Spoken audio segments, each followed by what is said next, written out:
Maligayang Pasko po sa inyong lahat. Maligayang Pasko po naman. Tama ba ang bati ko? Di ba ako namamali? Tama po. Sabagkat ang Pasko po ay dalawa ang mukha. Ang isa po ay Pasko ng pagsilang at ang pangalawa po ay Pasko ng pagkabuhay. Tapos na po ang Biyernes Santo. Muli nang nabuhay ang Panginoon. Nagluwagi ng muli sa kasalanan at sa kamatayan. Praise the Lord! Hallelujah! Palakpakan natin ang Panginoon. Mga kapatid, ang mensahe ng muling pagkabuhay ay the joy of Jesus being alive. Alam po ninyo, ito po ang pinakambonggang selebrasyon sa simbahan. The mother of all vigils. Ito pong pagsalubong natin sa pagkabuhay ng Panginoon. At ginugunita po natin ang pagtawid ni Kristo mula sa kadiliman tungo sa kaliwanagan. Mula sa kamatayan tungo sa panibagong buhay. Kaya nagsimula po yung ating misa ay madilim. Yan. Okay. So nagsimula po ang misa natin ay madilim sapagkat inilalarawan po doon yung madilim na tinahak ng Panginoon ang kanyang kamatayan.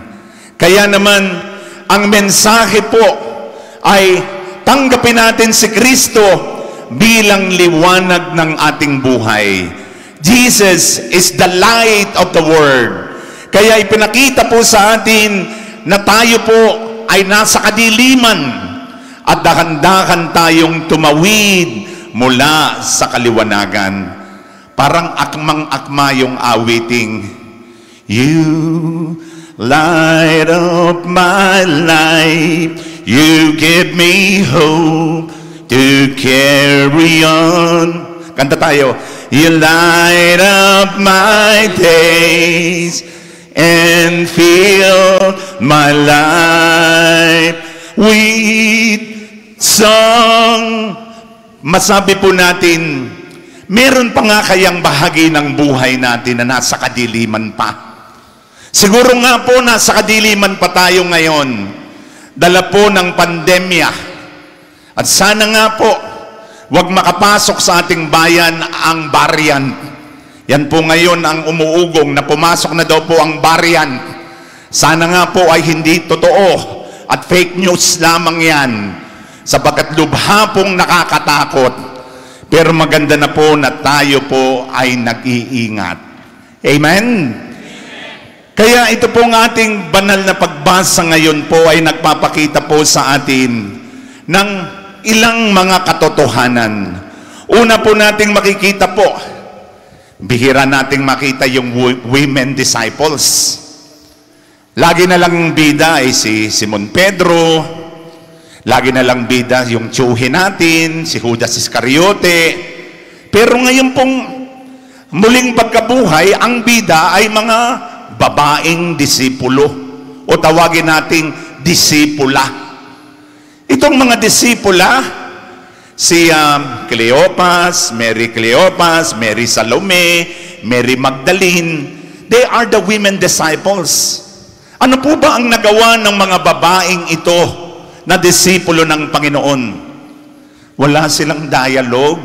Di ba pag sa pelikula, pag wala kang dialogue, extra ka lang? Hindi katulad ni Simon Pedro, kahit tinatwa ang Panginoon, may dialogue. Si Judas, may dialogue din.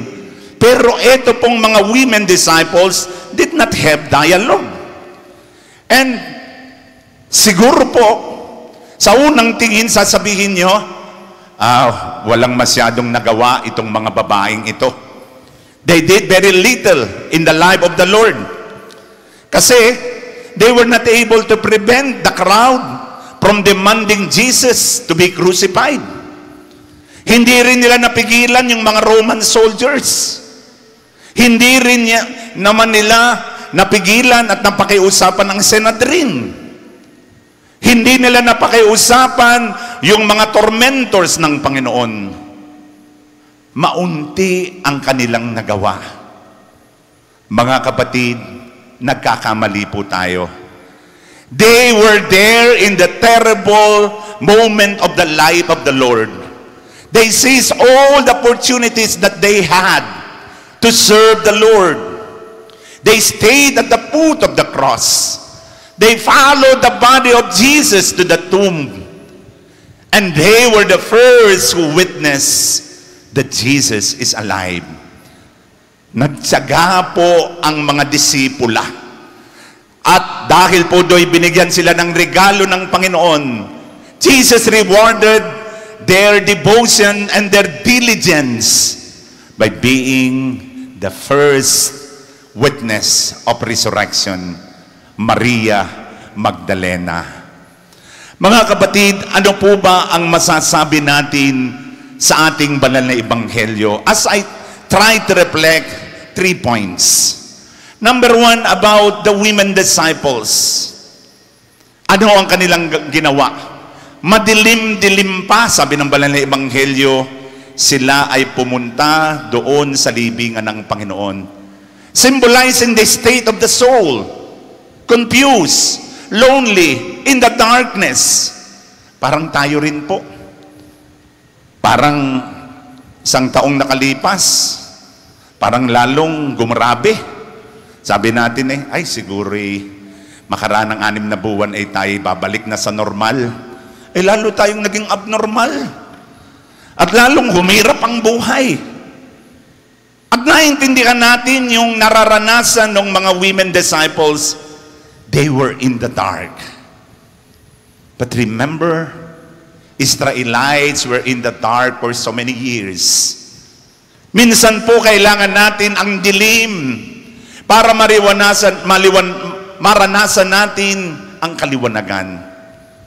Kailan ka ba nakakakita ng stars? Hindi ba tuwing gabi? Wala kang nakikitang stars sa umaga. Maliban lang na umbagan mo yung asawa mo, ay di makakakita yan ng iba't ibang mga star. Baliling nga lang, baliling.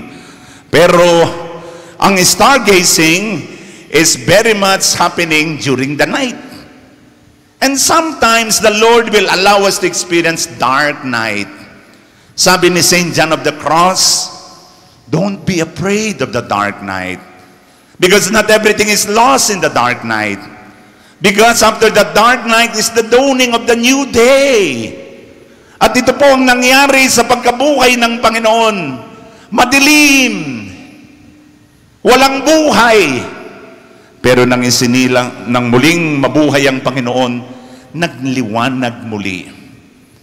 Kaya kung si Kristo ay nabubuhay sa ating puso, kung si Kristo ay nabubuhay sa ating kalooban, kahit anong dilim, makakakita pa rin tayo ng kaliwanagan. What is the quality of the women disciples? Number 1, they don't give up. They don't easily give up. They just believe. From empty tomb, they believe in the resurrection. From empty tomb to Easter faith. From Good Friday to Easter Sunday. From darkness into marvelous light. Siguro ito rin po ang panawagan sa atin. Mga kapatid, alam ko po, sa dami po ng problema natin ngayon, takot na po tayo sa COVID. Yung mga kakilala natin na dati walang COVID, may COVID na ngayon. Yung mga sa tingin natin malalakas, mga kaibigan ko ngang doktor, may COVID na rin. Pamilyang kilala ko na hindi naglalabas, may COVID na rin. The message of the gospel is, don't give up. The dawning of the new day will be coming. Kung may sakit ka ngayon, may pag-asa ka pa, kapatid. You have just to believe Jesus will be the light of our life. Pangalawang aral ng women disciples. Sometimes we belittle what we can give. Sasabihin mo, matanda na ako. Senior citizen na nga ako . Puti na nga ang buhok ko . Sabi nung isang apostol, Father, ba't kayo nakatingin sa amin? Parang kami ang inyong pinatatamaan . Sa inyo lang ako napatingin, pero hindi naman yun ang ibig kong sabihin. Pero, mga kapatid, sometimes we belittle what we can give. Sabi, ay, tanda ko na. I have little to share. I have nothing to share. But brothers and sisters, it is the love that you put into your action that makes it valuable in the eyes of the Lord. Yung ibinibigay nating pag-ibig, yan po ang nagbibigay sa atin ng kagalakan sa Panginoon. It's quality rather than quantity. Sabi po ni Saint Teresa of Lisieux, our millennial saint, kahit ang pagdampot ng isang hairpin ay ginawa mo dahilan sa pag-ibig ng Diyos, you can save soul. Pagbibigay ng malamig na tubig sa isang nangangailangan at nauuhaw is a heroic action. Marami na po akong na-praying over, hindi po lahat na buhay. Meron nga pong pagdating ko po roon, parang hinintay lang ako at nagkikisay na, ayun, nakinuha na. May mga pagkakataon po na malaki ang problema ng mga taong kausap ko, pero wala akong masabi. Ang sabi niya sa akin, Father, thank you for your help. Wala pa ako naitutulong Father, your presence made a difference. The apostolate of presence will make a lot of difference. Samahan natin yung mga kapatid nating may mga pinagdaraanan. Makinig ka lang sa kanila, yun na po ang masasabi natin. It's the love that you put into your action that will make a lot of difference. Pangalawang mensahe ng banal na ebanghelyo, sabi ni San Pablo, si Jesus who once raised from the dead will no longer die but will live. Ibig sabihin po, hindi natatapos. Jesus will continue to live. Jesus is alive. At paano po natin mararanasan na si Kristo ay nasa sa atin? That Jesus is alive. That Jesus is present in our life. Jesus is present. Jesus is with us.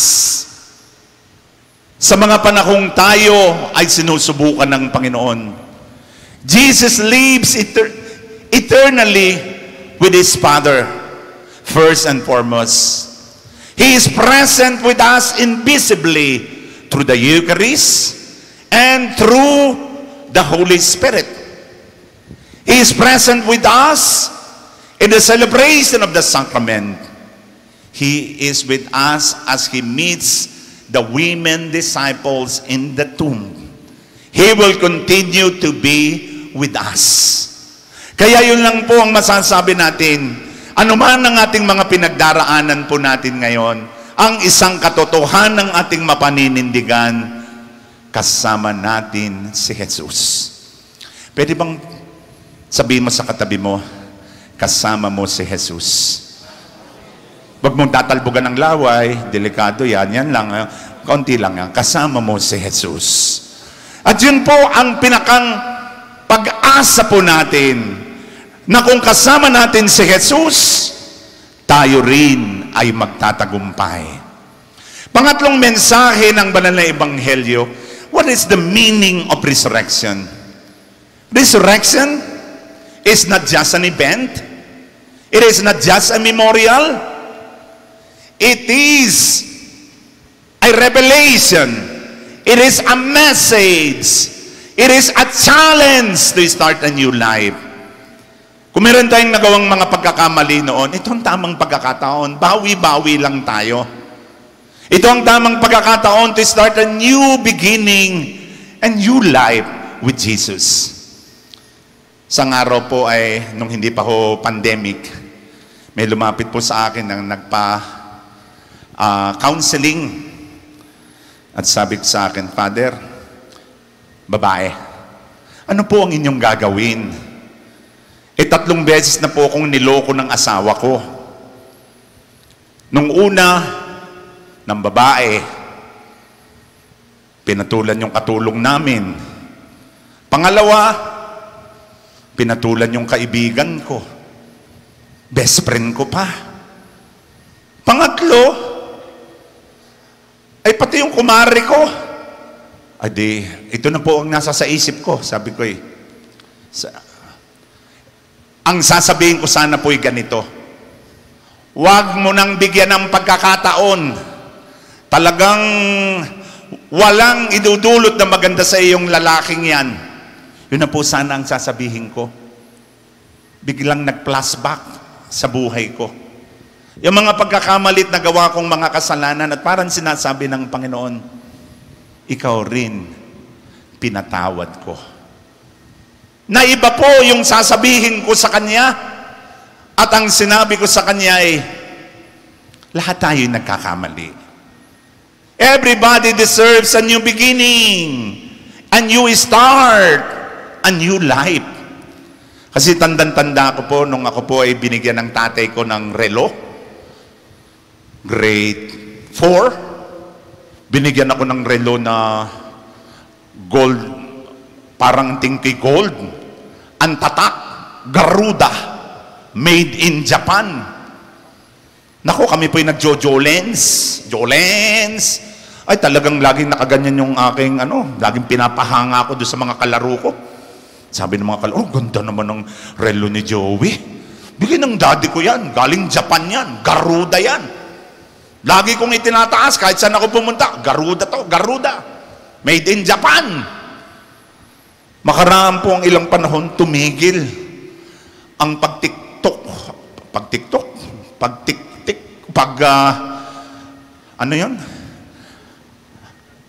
pag-andar na lang, sige, pag-andar ng aking relo. At sabi ko, nako, wala na akong magagawa dito. Itatapon ko na lang po sa basura. Biglang dumating ang tatay ko at sabi, hoy, huwag mong itapon yan. Dadalhin natin yan sa repair shop. May pag-asa pa yan. Sabi ko, hindi ho, daddy. Wala na, sira na, wala na to. At sabi ng daddy ko, hindi. Dinala ng daddy ko doon sa paigihan, kinabukasan, presto, parang brand new.